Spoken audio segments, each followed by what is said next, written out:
Hey everyone, welcome to this week's episode of The Adam Experiment. And I'm wondering, have you ever thought about your personal story? You know, the one that you tell yourself and try to tell other people sometimes, but mostly unsuccessfully. I don't know, maybe it's the one that you've got written on LinkedIn, or maybe it's in your Twitter bio, maybe it's what you have on your resume. And do you notice how sometimes that just feels incomplete, like it doesn't quite communicate who you really are? So today I'm joined by another incredible human, Toby Trevarthen, a dear friend of mine. Toby works to unlock human potential through the power of personal narrative, which you're going to learn more about today. So in this episode, we're going to explore Toby's transition from crafting company narratives to guiding individuals on a profound journey of self-discovery. We're also going to talk about how you can examine resistance and your heritage to uncover these pivotal moments and alter the trajectory of your life. We'll talk through Toby's 8-stage methodology that combines deep introspection with strategic storytelling to build a story for you to live into.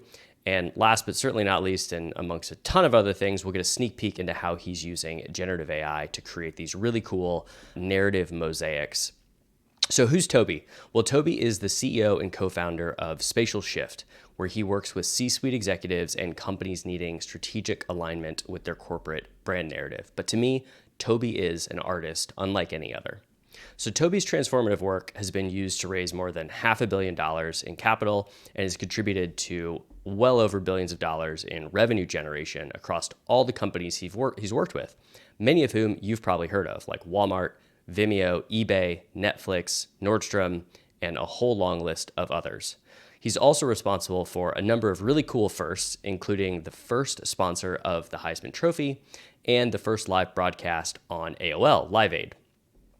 Today, Toby is also a co-author of Narrative Generation. It's a book focusing on the significance of narrative in a world besieged by noise and transformation.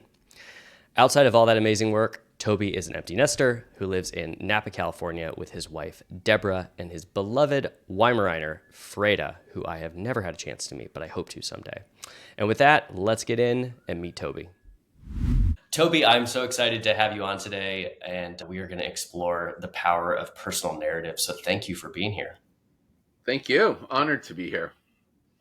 Yeah, all right. Well, we always jump in when we talk to these things. So let's get in. I would describe my way of talking about what you do as you help people unlock their potential, which is why we're talking today, through the power of personal narrative. But my question for you is, how did you end up here? I think it was kind of an ode to COVID, actually, because I had been working on companies pretty much since and doing this narrative stuff since I started. I got hired by a PR firm to help them figure out the demise of earned media, because at that point in 2014, social was just coming.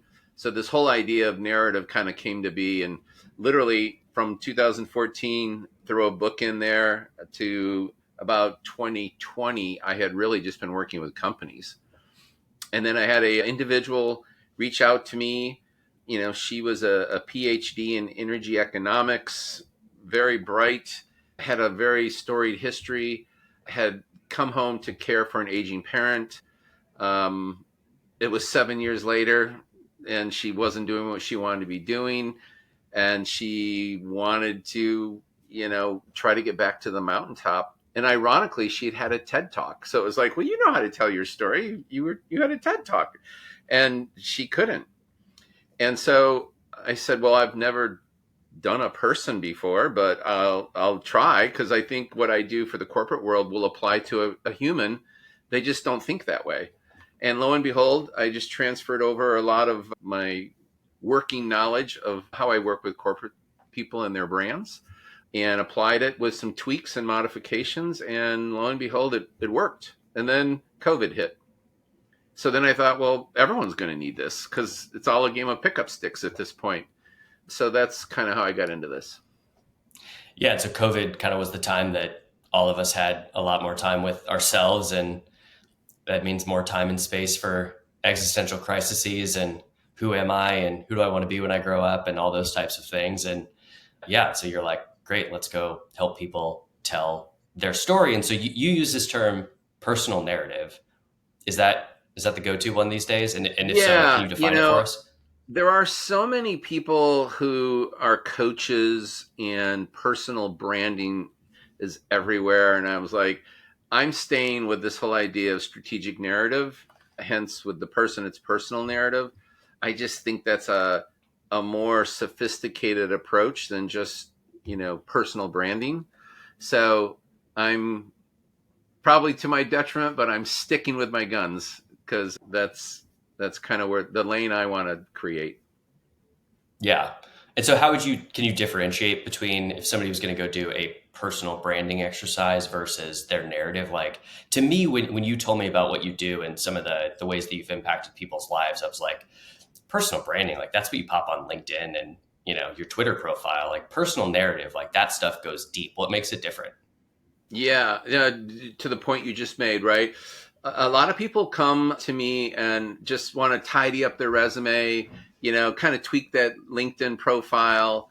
To your point, get your social handles kind of in gear.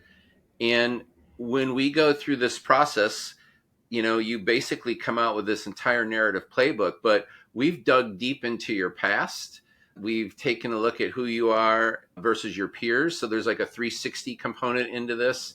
And then basically, we've brought over the same discipline that I would go through with a company to reimagine their category, reposition them in the market, figure out their go to market, figure out their market size, call it TAM or whatever term you want to use. I'm kind of doing the same thing for a person. So the people, and I've had a few CMOs come in and talk about imposter syndrome. I'm like, well, what are you doing here? Because I mean, like, you're a CMO, you do this every day, but they don't do themselves and they can't do themselves. So ultimately, what kind of happens is people come in assuming they're going to just tweak, fix, and get a better bio or a better resume, and they end up leaving going, I don't really like what I do. I need to be going this direction. And I've seen complete pivots happen because we unlocked this certain thing that was latent or had gotten buried, and we peeled that onion away, and all of a sudden there was this gem. And I've seen that happen more than I haven't. Yeah. I think what's fascinating about that is you go in with one intention, right? Something that seems very simple and innocuous. Oh, I just need a better LinkedIn profile. And that just is this gateway to so much more. Have you found that there is like a specific part in your process where people have that aha moment? That's an interesting question because I literally just got done with two CEOs recently, let's say within the course of the last quarter. And my process has roughly 8 stages to it. It all gets done in 30 days, which is an intense, rapid fire, agile kind of an approach, which is another sub story. But the ahas kind of happen differently for different people at different times. So I know that it's going to happen. It's like a trust the process, it will happen, but I don't know when it's going to happen. And because we're collaborative in how we're doing this, I can kind of see we're getting close, and then we'll go all the way maybe to the end, and all of a sudden it'll be like, oh, now I got it. Wait, we got to go back and fix, right? So I kind of view what I do almost like a chiropractor. In fact, at one point I was messaging narrative chiropractor, but that didn't go well on LinkedIn. But I'm kind of that, right? It's like you come to me because you have a sore knee, but you really have a pronation issue with your ankle. And we don't know that until we try to fix your knee, but it's really not. It's your ankle that needs fixing. And then your hip's out of place, right? So a lot of that happens with this personal narrative and how it ends up getting structured. The chiropractor example, I had to chuckle because about a year or so ago, I started having a problem with my left thumb while I was playing golf. And I was like, oh my gosh, like what the heck happened? And try to treat my thumb. And then I noticed I started having weakness when I was lifting weights at certain points in time. So I'm trying to treat my shoulder. And then eventually I kept having this recurring problem where my back and my neck would just lock up.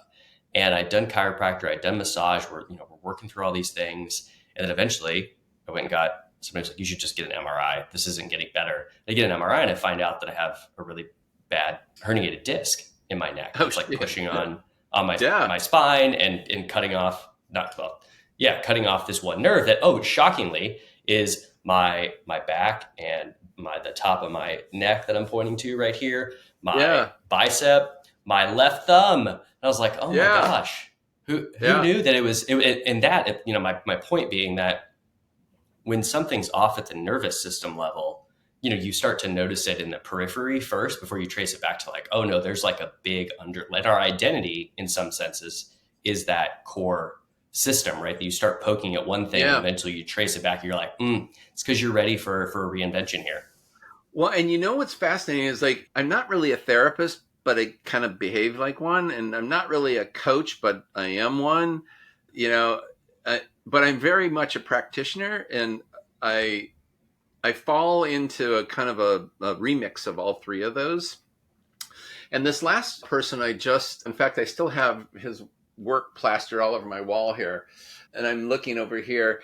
The last CEO I just did. Typically, when I have a workshop, which is where we kind of dig into you, and we always start with resistance. Most people have a problem solution kind of construct that's very product oriented. I've kind of turned that on its head, and I go very much towards resistance and obstacles. So that to me is kind of where the narrative part is different than problem solve part. And so as we were digging into the resistance of this individual, and I always ask them to bring along someone who can call bullshit. So best friend, partner, spouse, whatever. When I have that other person in the room, they can call out stuff or they can bring up stuff that might get lost in translation. So they're kind of like an honest keeper, if you will. And this ended up diving all the way back into like his dad, and his dad was very smart and created a book based on some pretty scientific approaches. And it kind of dawned on him that really had shaped how he thinks. And he hadn't thought about that in forever, right? And that became a kernel, like a nugget that we were able to pull through all of the other work. And when you get to the final result, there's pieces of that showed up, right? Almost like your herniated disc. It was like that was that piece. And he would not have thought about that had we not had that kind of, spading process. Yeah, I mean, the word that just came up, which isn't surprising, is mosaic, and how we have all of these different experiences throughout our lives that turn into, whether we know it or not, some part of our story. In some cases, they're literal stories that we tell ourselves, thoughts that we have, right, that become part of who we are, which drive our behavior. And you take people through this process to sort of unpack some of that stuff, starting with the point of resistance. Can you give us like a sense of, I mean, what are some of the questions that you're asking people to help them identify resistance? It's funny you brought up mosaic because, as you know, I went to Italy and started building mosaics, and I'm literally building a digital version of mosaics using AI, but we'll get to that later. I always start with the first question being, do you want to stand out or fit in? Right? Whew. And most people have to, that's kind of a icebreaker. Most people have to kind of really think about it, because the answer in many cases is kind of both depends. You know, when you're on a team, when you're in a company, there's this element you need to fit in, but yet individualistically, you want to stand out, right? So it kind of depends on where you are. And that's the other beauty, I think, about the approach that I take is I kind of meet you where you are, and then we go from there. And on the sense of resistance, we kind of dig into, once we get through that first question, which is always kind of interesting to see where people put themselves on that spectrum, I'm really looking at the kind of resistance that you are on two levels, trying to overcome obstacles, hurdles, personal resistance.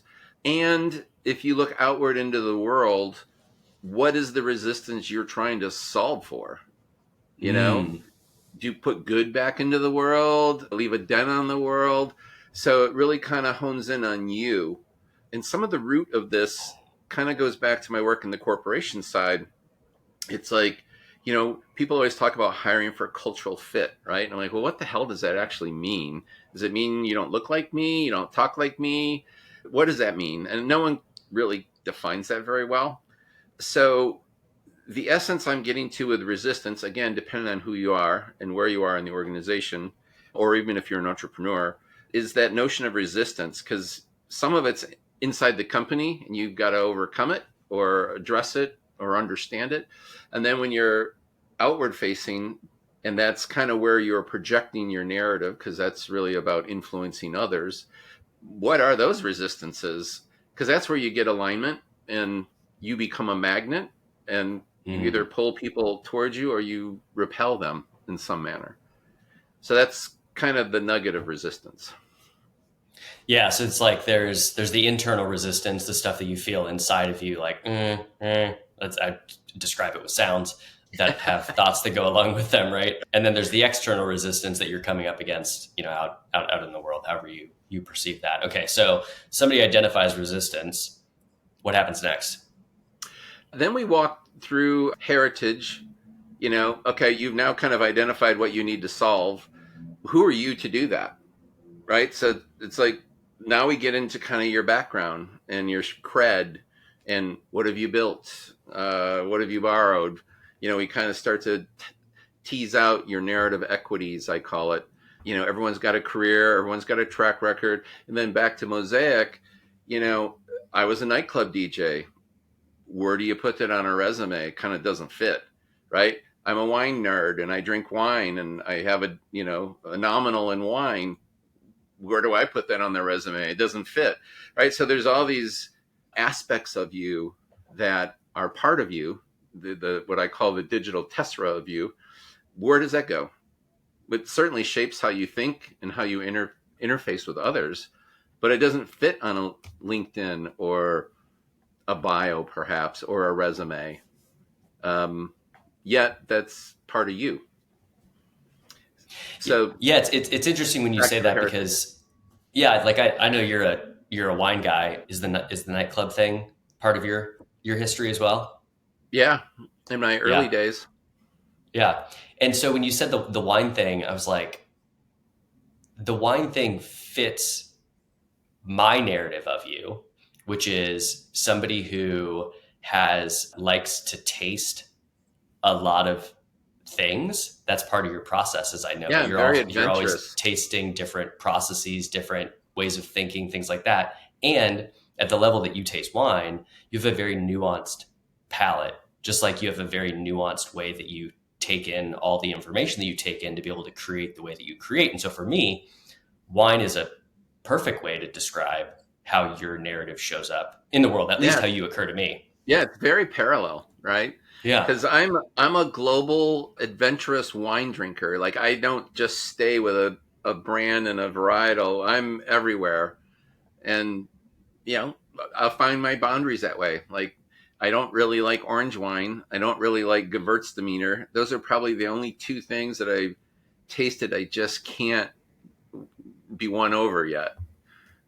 But I still keep trying them to see if I have a breakthrough. Yes, exactly. Because that's who you are. That's how Toby is, at least how you show up for me. And so I think my point being that I think it's interesting how maybe this core narrative that we have tends to show up in a lot of ways that we approach the world, which is maybe one reason why being able to look at what resistance we're having externally can start to give us clues as to where we're at today versus where we go tomorrow.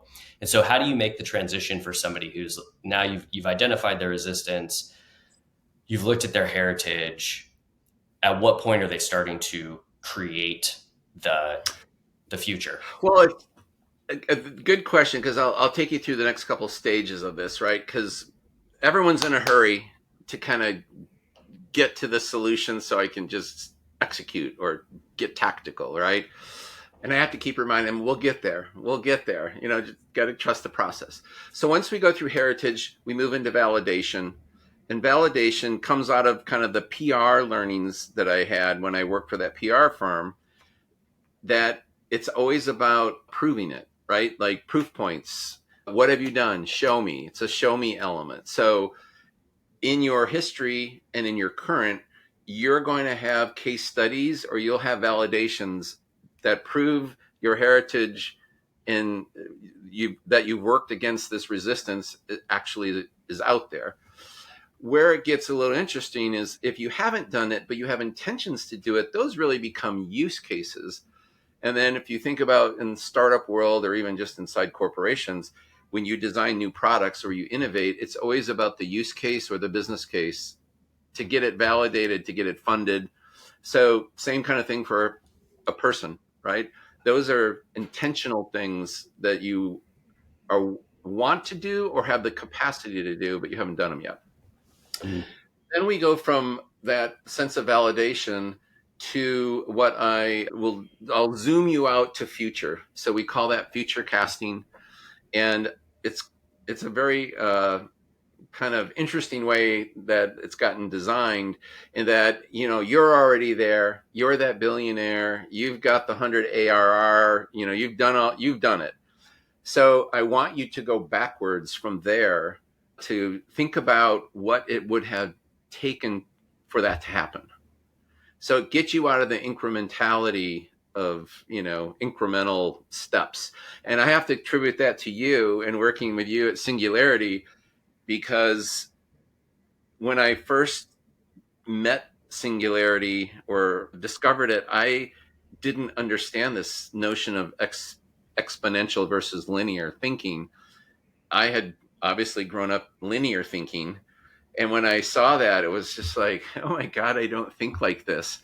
So experiencing that kind of gave me a whole different perspective on how you think about future. So that little chunk of knowledge got woven into that particular exercise. And then once we go from there, that's usually where everyone lights up, right? Because that's kind of your future state. Like you either see yourself there or you visualize yourself there. So that gets really animated. And then we kind of end that workshop session on conversation. Like, what is the swim lane you want to own, or what is the negative space that's not being discussed out there? You're expert on topic, or you have a vision for some kind of place, and we might discover there's a void. What's the void? Can you own that void? And then are you uniquely qualified to fulfill that void? And if not, then what do you have to do to make that happen? So I have that to me I have to is how imagine I at this point in operate. time, a lot of imposter syndrome shows up. It's like, Yes. yeah, there's that void, but like, ugh, I don't know. Am I that person? Who am I to go fill that space? How do you Yep. help people through that phase? Well, so this is what I call, it's not even the middle, but the messy middle, right? So this is all messy. You don't have an answer going through what I just said. This is like spading the ground, getting ready to put the tomato plants in. Like you you've done all of the kind of the spade work, but we still haven't like had any output or produce yet. Hmm. So from that, then we move into the framework, which has been designed again in the corporate world. I moved it over to the individual world and I've stripped out a few things, tried to simplify it a little bit more, and I'm probably going to simplify it a little bit more. And this is where that is more of like of a linear structure. So we take all this messy stuff we just did, plus there's an assessment element that we do where you assess yourself and then we have 6 of your peers assess you. So that kind of gives you a perceived narrative. I call it your prevailing narrative, what you think it is, and then what your other friends and peers think it is. And that really is an interesting illustration of confidence, effectively, over or under. Because you may think you're a terrible leader and your peers go, dude, you rock, Or you may vote yourself 100% on everything and you got people going, yeah, not so much. Right. So Those are the people you've gone through with performance, and they give themselves excellent marks across the board, and you're like, yeah, no. So all of that kind of gets flowed into this framework process, and that's where co-collaboration comes in, where it's very rapid product prototype, back and forth. And every session we may not leave with the answer, but we've whittled it down to a 95 percentile, and then we start, putting pins and stuff, knowing that they could change over the next, 6 sessions or so. So now I'm curious. You're I would describe you as a pretty intuitive person. And so you're taking a CEO through this thing, you're getting their answers. Do you have moments yourself where you're like, yeah, we're going to come back to this? Like Oh this one's yeah, going to shift. Like you have a pretty good yeah, idea of when that's going to happen. yeah. Because I'm always a couple steps ahead of you, and truth be told, and I just had this conversation the other day with a peer who kind of does something similar, and I'm like, you know, we could tell someone exactly who they are and what their narrative is, and probably sum up their career in one sentence within 2 hours. But that wouldn't get you to where you need to go. That would be like the guy fixed your thumb, and then 2 or 3 weeks later it hurt again because you didn't go all the way to the MRI process to find out what the real thing was, right? Similar. So do I do that for people? Should I just do that and say, okay, let's just, save 30 days, you know, save the expense and like just get it done in 2 hours? I would just interview you and basically say, you should be here, here, here, here, here, and here's your, language. Yeah. Yeah. It's like, you look at any of the top 100 business nonfiction books of all time and how many people have read those books. It's like, you can have somebody give you the playbook for anything at any point in time, and you can read it and understand it, but it's different than when you experience it yourself and create it yourself, which I think is what Yeah, you're getting at. totally. Right. I mean, the way you learn is by doing. So I'm trying to maintain that level of learning exchange versus me, looking at you and telling you, yeah, you should look like this and you should say this, or, you should come out looking this way. Yeah. Like, I struggle with that. It's like, should I make it shorter, easier, simpler? Yeah, probably. But then I know it won't be as impactful. There you go. You got to hold that space. You do a great job of it. Wondering, without giving away a bunch of details, do you have any stories that you can share of big shifts that have occurred after doing this personal narrative work? Yeah, I have one in particular. There was a female, probably in her 50s, late 40s, early 50s. She was a mom. This was during COVID. She had a moment. She lived in the DC area. She's white. Her family's white. One of the, best friends was from an African American family. And, they treated her like one of the family. And then during COVID, there was some kind of incident where this girl got shunned kind of in the pickup line, or, like one of the other parents wouldn't pick her up. And it kind of led to, like a racial issue. And this gal that I was working with just was so pissed off by that and so flummoxed by that, that she basically took it as the thing that she wanted to solve, and completely like started this thing as a mom in school, like a PTA thing, against, you know, diversity and inclusion. She pivoted into working for a firm that was their whole mission, was to kind of solve for racial inequalities and things of that nature. And she completely went left. And, I think at the time it came out that she was kind of going through a divorce. And so that, she had a lot of stuff going on. And yet I think during this process, that incident had been festering in her as, something, a frustration or something that she wanted to take on and solve. That was her resistance. Mm. And boom, it happened. And now, what is that, 3 years later, almost 4 years later, she's, that's where she lives and works, is in solving for that issue. That Yeah. one was a very cool one. It was like, whoa, okay, that was interesting. Another executive was at a CMO level and, had always helped other CEOs be CEOs. And there was an opportunity for her to become a CEO of a public company. And that was a leap, like a little imposter syndrome, had tasted it and helped it along, had, extensive corporate background. And it was, a moment of swallowing and going for it. And it was kind of fun to help kind of shape her direction a little bit with some, guardrails and nudging, and boom, she landed it. And now we're 3 years later, and, she's the CEO of a public company, which That's is incredible. really cool. So I always feel like my DNA gets sprinkled in, so they're all my children at the end of the day, right? So I have very proud moments when I kind of see an outcome happen. I love that. Yeah, that's incredible. I want to see if I can link this up to another one of your concepts here, and that is around, I guess, the value of these personal narratives. And you call this personal narrative worth.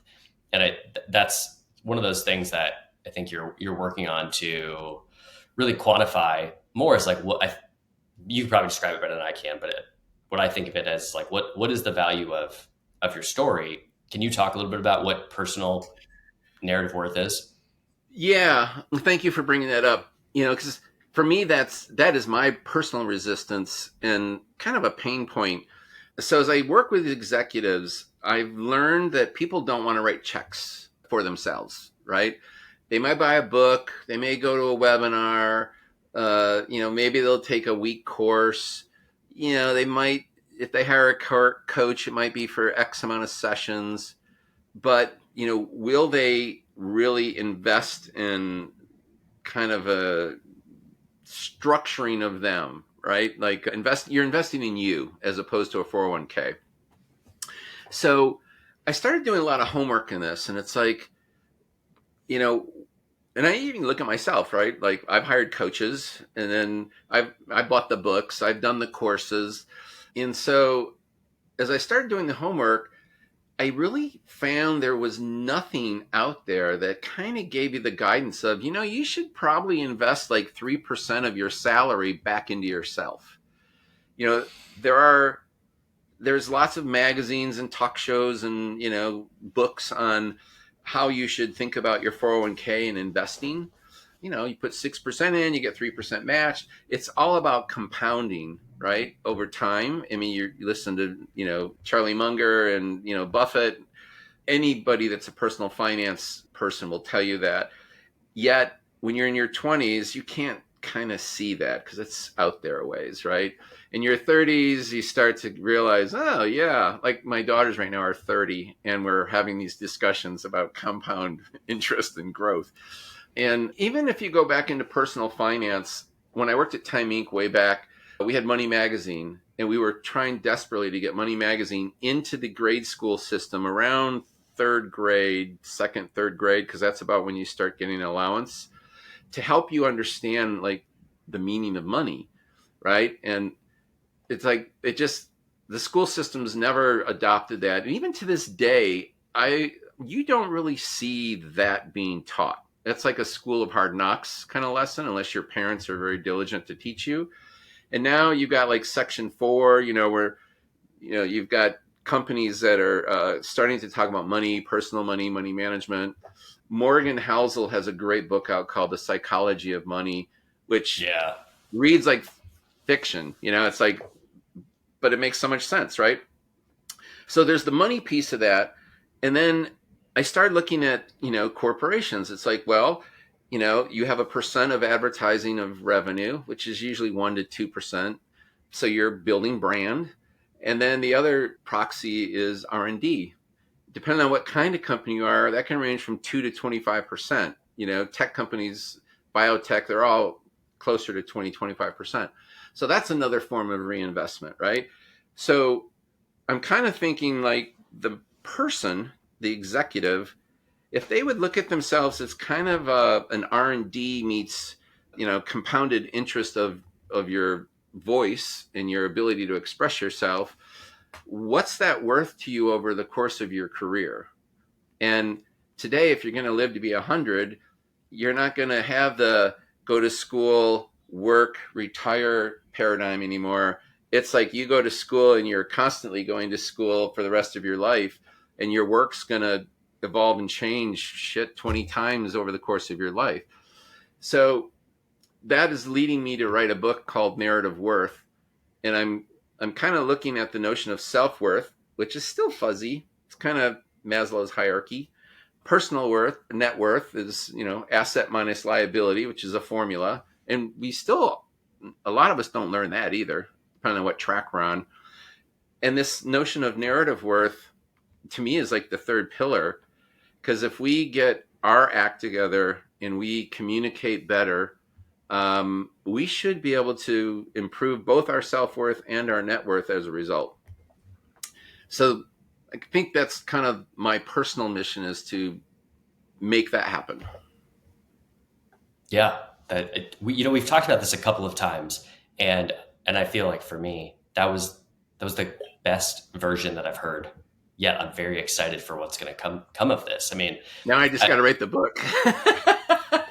It's okay. Everybody heard it here first. Toby's going to have this book out next year. No, one year of listening to this. Yeah. Put myself out there. Isn't that what they tell you to do? There you go.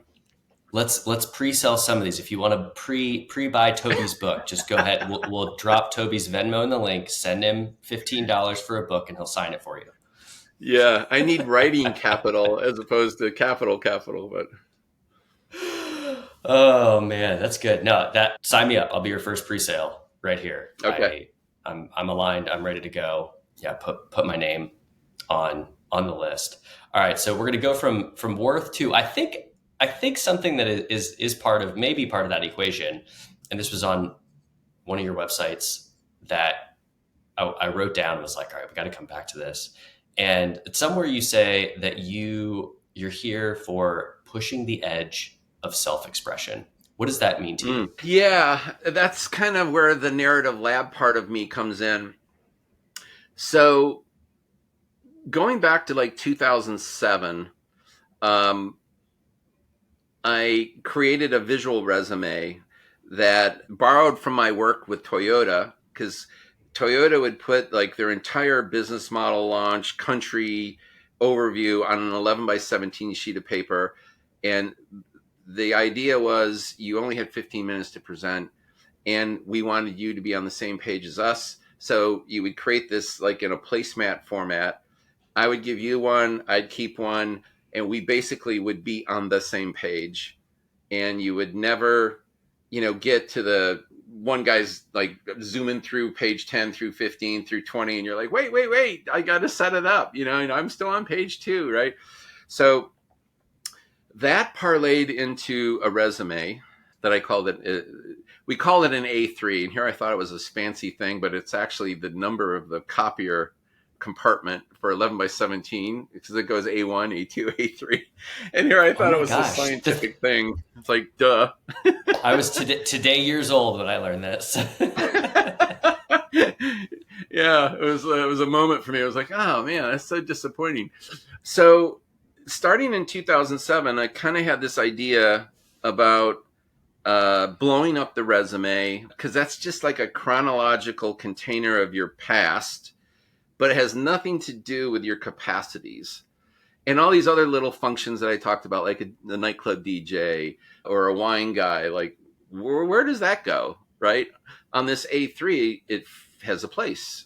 So you start, looking at that concept, and, infographics kind of came along shortly thereafter, and you started to see some fancier resumes.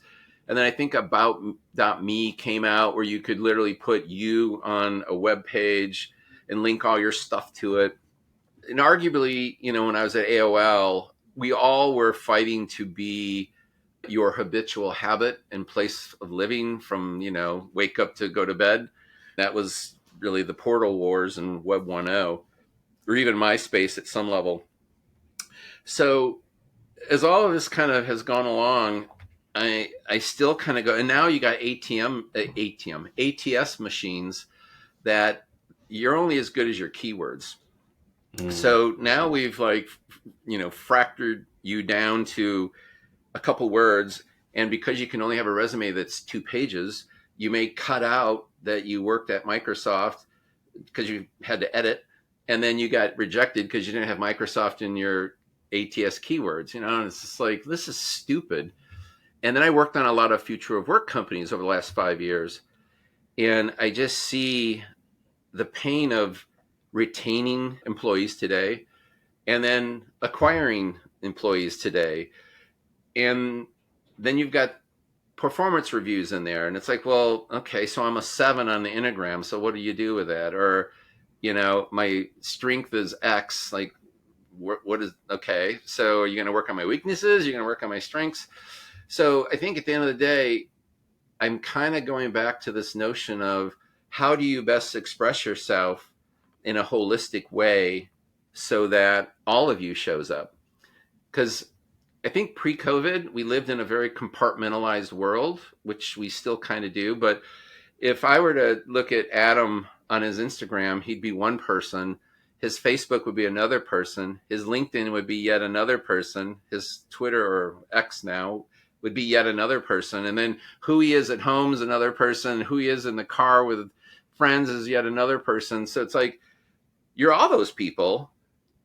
So how does that show up universally? So if someone's going to hire you or bring you aboard or partner with you, I think it would be a much richer exchange if we could express ourselves in a more holistic fashion. So that's kind of what I'm playing with in my little narrative lab. Yeah, no, that's cool, and it's obviously something I think about a lot too, because especially in the context of you were talking about ATSs, and I immediately thought of hiring, right? And gosh, job descriptions are just so bad, and it's like, you're giving me one sheet of paper that talks about what you're looking for, but like And they're that, impossible. yeah, no, they're impossible, and also they leave out the most important stuff about like the culture. What the heck, we have a great culture. That's fantastic. I'm so glad you have a great culture. What does that actually mean, in practice? And I've heard this from a lot of people recently too. It's like, gosh, I wish there was more depth. And you would think with the technology that we have available to us today that companies would be able to supply better information about what they're looking for holistically in that person or that role. And then two, people would have a better way to express who they are and what they bring to the table beyond, the Microsoft keyword. And I know how to use Google Suite, Yeah, and I and write and Python. I can use ChatGPT. So did I check the boxes? I got the interview. Okay, great. Right. Yeah, I mean, I think our job descriptions and our interviewing aim at hard skills, and then we try to suss out soft skills. And I would submit that. And then in my ideal next stage of that, which isn't here yet, I want to make some of these tiles that appear to be clickable so that you could click on a micro story. So you could click on Adam and go back to, Adam's time at Singularity. You could click on Adam and, get into the fact that he golfs. You could click, it's like whatever you wanted to surface that was relevant to you, that would become, to me, the next level of a resume. Now, where will it live? I don't know yet. Where will it show up? I don't know yet. Will it be a landing page? Will it be a QR code? Will it fit on LinkedIn? All to be determined. Will it have I any mean, I've seen commercial it. value? I don't know. Well, I'm going to put you on the spot again. When can people beta test this thing? The version that we're working on right now, unfortunately, I still have to kind of do manipulation in the background. So it's not ready for you to just insert two things and, out comes I'm going to say, what is this, April? I'm going to say, give me till June. Because, it's one of those things where if it's not making money, it goes to the back burner. Yet, oh, there's this great quote I have to tell you. And William Berkeley was who it was. I thought it was from someone else. But basically, the quote goes, if you have to pursue an idea, it's not one. if the idea pursues you, you have one. So this thing's been haunting me since 2007. So There it you keeps go. nudging its way to the front burner, even though I don't even know if it's commercial.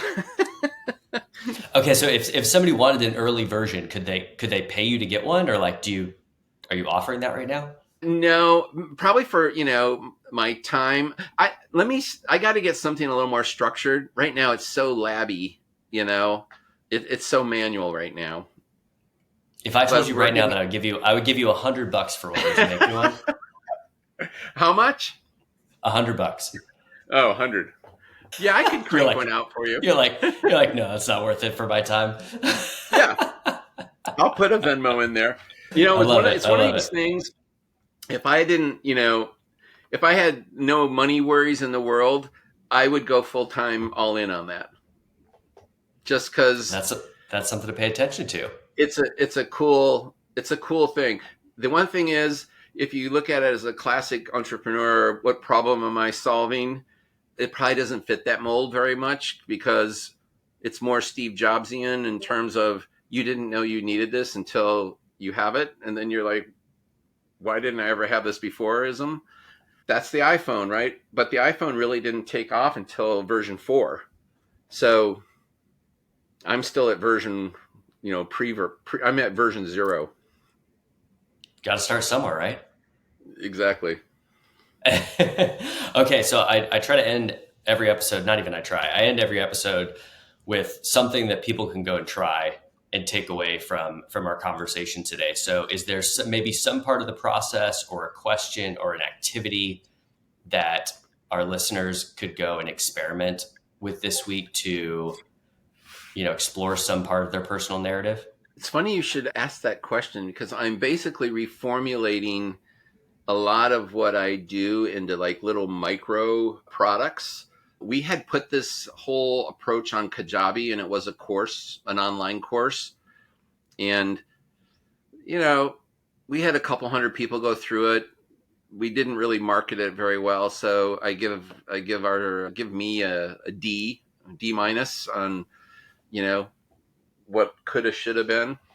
But at this point, what I should probably make available is my user manual approach. I call it a Je Suis. Someone named it that, and I was like, yeah, I like that. I'm going to go with that. I should make that available. I'll create a link and send it back to you, and we'll figure out how to get that out there.